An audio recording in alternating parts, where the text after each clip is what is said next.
As parents, it's very important that we begin to see how we are sexualizing our children. Not when they're 13, when they're 5. We are selling them the value of sexy all the time. Sexy is powerful, sexy is exciting, sexy sells. If you don't think this is happening, go to any playground, watch how the kids are acting, go to any middle school hallway between classes and see how everyone's working their sexy. Now, this is happening before kids have even actually experienced that first twinge of sexuality in their bodies. They haven't even hit puberty yet, and they've been sold this idea that sexy is powerful and that they can get a lot of attention and a lot of prestige by understanding sexy and by working their sexy. And this is really having very negative effects on our kids. If you have any doubts about how pervasive the sexualization of our children is, try going shopping with your child for clothes. It's nearly impossible to find clothes that aren't in some way designed to be sexually provocative. And I'm talking about kids' clothes as young as 5 and 6 years old. When I teach my health class, one of the most common questions that 10-year-olds ask is, Dr. Maxwell, you have to tell us what the bases are. We need to know the bases before we go to middle school.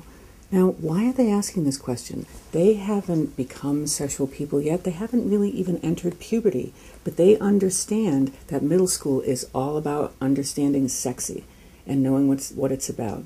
During one of my parent workshops, a mother told me that on her son's first day of 6th grade, his first day in middle school, a girl had walked up to him at lunchtime, and an 8th grade girl, and asked him if he wanted a blowjob.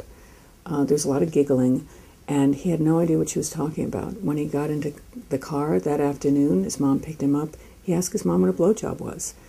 This is the result of a culture that is constantly flooding our kids with the power of sexy and expecting that they're going to understand what all of this is about.